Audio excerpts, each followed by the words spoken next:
I'm delighted to be introducing this special issue of the International Political Science Review, which I've co-edited with Nathalie Brack from the Université Libre in Brussels. My name's Nick Starting from the University of Bath in the UK. And the special issue is entitled Euroscepticism from the Margins to the Mainstream. And I think it's particularly pertinent, the timing of this special issue, with the backdrop of the 2014 European elections, in the context of the ongoing economic crisis in the Eurozone, the political situation in Greece, and also very recent developments, the re-election of David Cameron as Prime Minister of the UK, which now means that it's extremely likely that we will have a referendum on British membership of the European Union in 2017.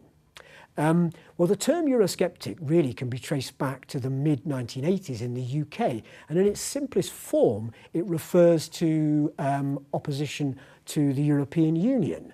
Prior to the 1992 Maastricht Treaty, it was largely confined to the margins. However, as the EU has evolved and developed and its competencies have increased, developments such as the advent of the euro, the Big Bang enlargement in 2004 when 10 new states joined, including 8 from the Central and Eastern European countries, and also the context of the crisis, if you like, in the Eurozone, have meant that there has been increased strain put on the European Union in terms of its image. In short, against the backdrop of the crisis, Euroscepticism has become increasingly mainstreamed in the sense that it's become increasingly legitimised and salient. And across Europe as a whole, what we're seeing is that Euroscepticism is becoming increasingly embedded at a number of discernible levels, in terms of the evolution of public opinion, in terms of the rise of Eurosceptic political parties, in terms of the way Euroscepticism has crept into the discourse of mainstream parties, and also in terms of the rise of Euroscepticism amongst civil society groups and a changing and challenging media, I think, which is increasingly contesting what Europe and the European Union stands for. And we've also seen Euroscepticism emerge at the level of the European Parliament in transnational terms as well. Significantly, EU-related referendums have become a key feature, I think, of the mainstreaming process and have served to underline the power that EU citizens have, if you like, in terms of being able to block or derail the process of European integration. Now, nowhere is this currently more salient than in the UK, as I've just alluded to, where it looks like we are now on course for a referendum on British membership in 2017, following David Cameron's recent general election victory.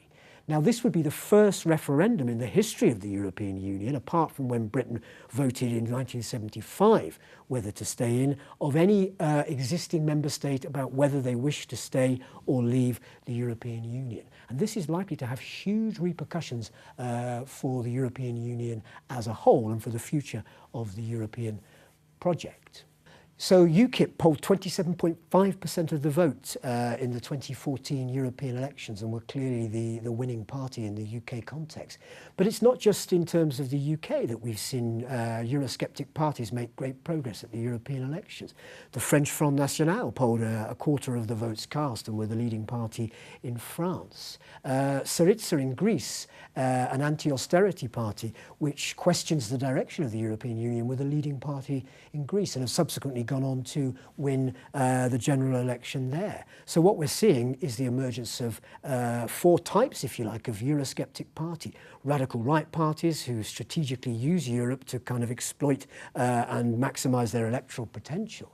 Single-issue parties like UKIP and the Alternative for Germany party that are about pro-sovereignty and anti-EU rhetoric and discourse. We're seeing the radical left parties like Syriza, which, although not opposed to the European Union per se, are opposed to the direction in which it's travelling. And then we're seeing Euroscepticism creeping in amongst mainstream parties on the centre-right, like the Conservative Party. And even in the German CDU, we are beginning to see 1 or 2 Eurosceptic voices emerging. So what we're seeing overall at the level of parties, public opinion, civil society groups and the role of the media is this kind of embeddedness and mainstreaming of opposition to the EU. And the purpose of the special issue that Natalie Brack and myself have co-edited really is to analyse the extent to which Euroscepticism has in recent years moved from the margins to the mainstream of European political debate. And the articles in this collection aim to untangle the complexity and diversity of opposition towards Europe that exist within the context of the Eurozone crisis, within the context of the political crisis in Greece, and within the context of what is happening now with regards to the UK debate and the future referendum on British membership.